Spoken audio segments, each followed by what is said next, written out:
Um, Really right now, I feel, Chicago is doing great from, the hip hop standpoint and the rap standpoint, because, as much as they still want to say, it's the city of hate. With what I see with music, I really see that wall of hate, however you want to put it, pretty much crumbling down, because the more I'm going out around the city, I'm seeing so much love. It's like I've been going out so much. It's like, man, I don't even see an ounce of hate when I go anywhere. It's really catching nowadays in this era, in this city, trying to get on and work with each other. I go everywhere and people just want to work. They just want to work. They just want to work.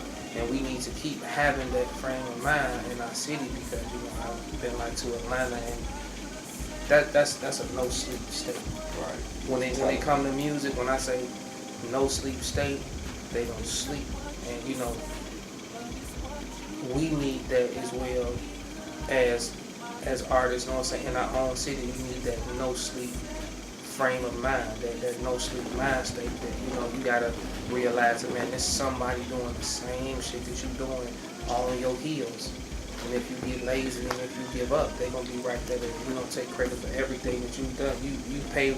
It's pretty much, you thought you was paving the way for you all the time. You were paving the way for somebody else, for the next person, and you really just didn't realize it. But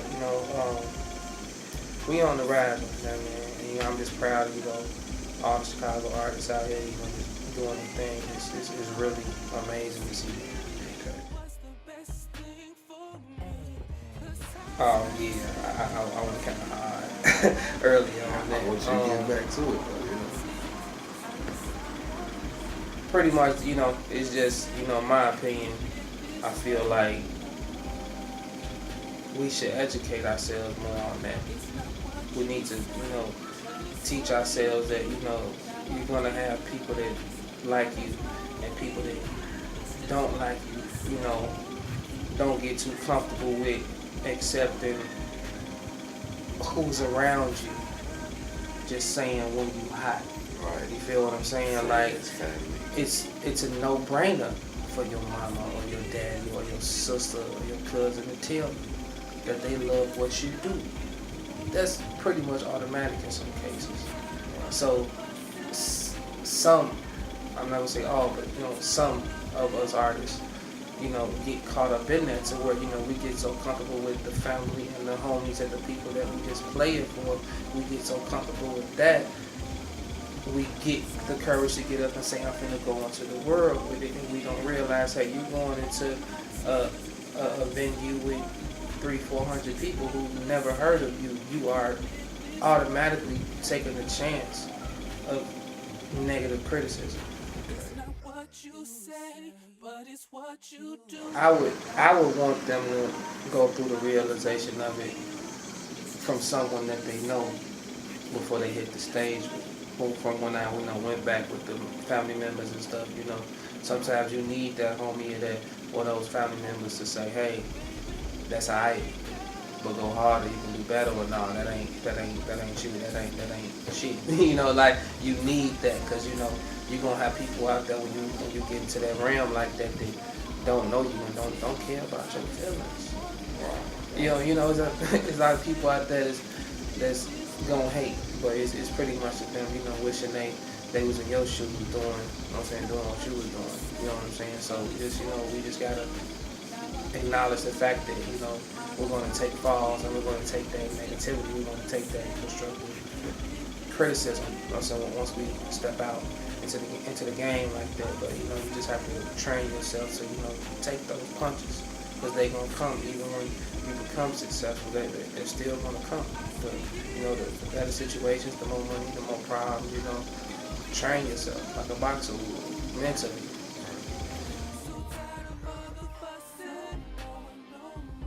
Like you said, it's pretty much getting out and venturing. Make a buzz, make a base. In your hometown, definitely.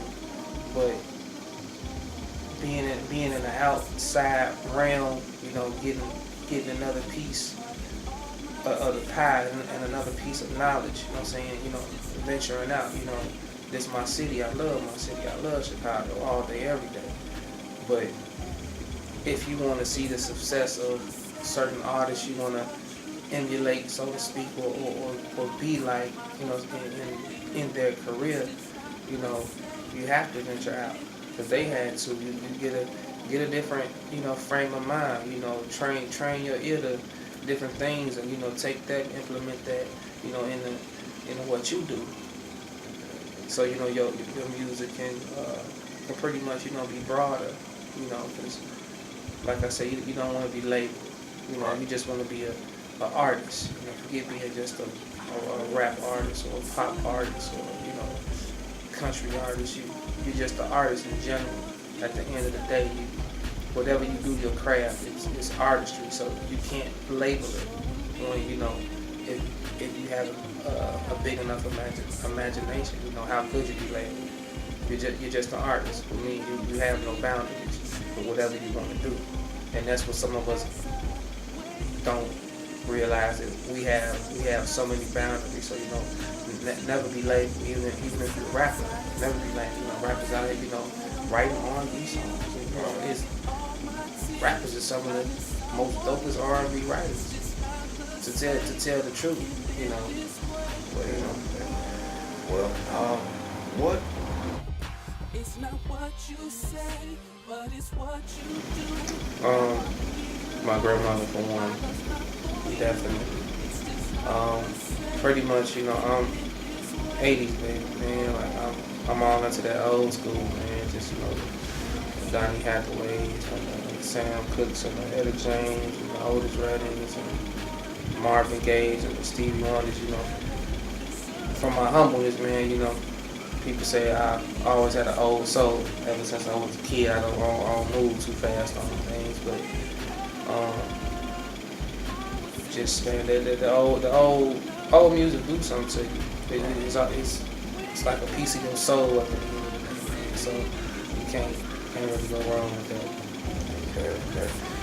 Well, we're gonna be ready to wrap it up in a few, but tell the people who Gritz is. What made Gritz? Just pretty much, you know, the way I was raised, the way I was brought up. You know what I'm saying? You know, being a product of my environment in a good way, and being a product of my choices. You know what I'm saying? Made me who I am, and pretty much, you know, make all of us who we are at the end of the day. But you know, I pretty much just want to be a vessel of music, you know, and a vessel for, you know, artists out here who can't say what I'm gonna say. You know, I can write about, you know, that girl being hurt, or that girl being abused and coming up out of that situation, and, you know, overcoming it and conquering. You know what I'm saying? Most artists just want to stay into the smooth, sexy, genuine joints all the time. You know, sometimes we gotta, like I said, you know, break out of those boundaries and, you know, do different music and have that music as well at the same time with that, man. So, you know, I just want to bring some type of, you know, substance to just R&B music again too, or, you know, neo soul music, because that's some of the most underrated music in the game, you know, industry-wise. You know, to the streets and to the people, you know, is more. But, you know, to the industry, it's like, you know, you gotta push yourself a little more, improve yourself a little more out here. So, you know, no time for sleepers, no sleep state, like I said before. Okay. So, man, I see your humbleness I feel personally your humbleness is gonna carry you a long way in the industry right now. Because I told you earlier, if I wasn't a fan, you definitely gained a fan. You know, with your demeanor and everything. Because I've interviewed a lot of artists and they come off kind of cocky and rambunctious. And you, when I spoke to you earlier, I kind of got more of the religious, God-fearing man from you, and you know, you a stand-up type of guy. Yeah. So I like that, and man, I'm looking forward to seeing what you're gonna do in the future.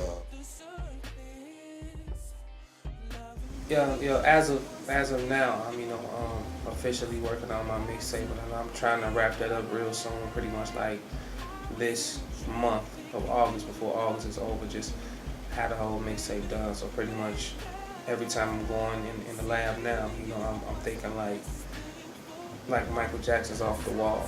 You know, I want every song to feel like, you know, it could be a single. You know, man, this mixtape sounds like a damn album. You know, just something different, man. Something for your ear, something for your heart, something for your soul. So I ain't nothing but a messenger, man, at the end of the day. So it's something else, you know what I'm saying, some other energy speaking through me to, you know, just spread my message. And that's what I'm going to do, so I can't do it no more.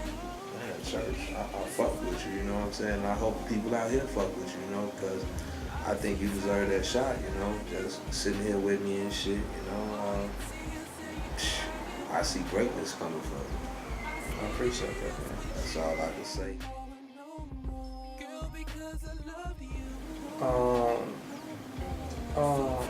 Yeah, you know what, man? I'm into my own lane, so excuse me if I got my man name wrong, you know. And we all do as artists, because, you know, sometimes you just wrapped up into your own artistry, your own craft, but, you know, it's, you know, definitely him, Bo Deal, you know, Dirty Harry, Ben One, you know, Slick, Reese, you know, all these are my guys, you know, personal friends of mine, but I've never done, you know, joints with them, so, you know, just, I would love to do a lot of joints with a lot of more artists, you know, Fee, just, man, everybody, man, everybody out here working, everybody out here grinding. That's automatic, you know, even just approaching the situation, you know what I'm saying, just gives it more drive to just say, hey, you know, man, you know, this brother took the time to just really sit back and think about, you know what I'm saying, doing that and pondering, and then, you know, just taking the approach to coming to holler at me. So the effort, you know, is worth a try, you know, collabing on the joint together. You never know where it could take. Nah, I can't be Hollywood. One thing, you know, my grandma taught me just to be humble and be respectful, and then, you know, just seeing in my own life and situations that, you know, anything can be taken from you at any point in your life. So, you know, even if, you know, when I get to where, you know, where I want to be at as far as like my, you know, hiatus in life, I still want to be the same humble person at the end of the day. Okay. That helps me keep my sanity, you know, in a world of so much, you know, craziness, you know what I'm saying, and as far as the music industry is. So, you know, just got to be headstrong and keep good friends and family around you is the best thing I could say. And, you know, just, you know, you're right from wrong. We products of our choices. All right, Church. Well, man, I appreciate you coming to sit down on the couch with me, you know, yes, sir. giving this interview and shit. Definitely, man. So, y'all. Oh, by the way, if you know, follow me on Twitter. Oh yeah, most definitely. By the way, man, give me Twitter information, all that. Y'all hit me up on Twitter at Gritz GMG, GRITZ GMG. You know what I'm saying? YouTube Gritz GMG.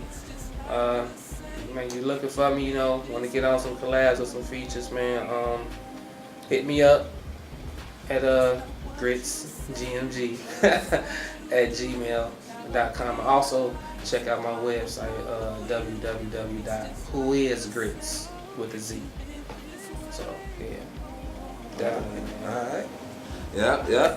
Well, shit, you seen it here first, exclusively on CHEDDATV. DJ Fatz, Block Club DJ, sitting here with my man Gritz GMG, and it has been a motherfucking ball. Salute.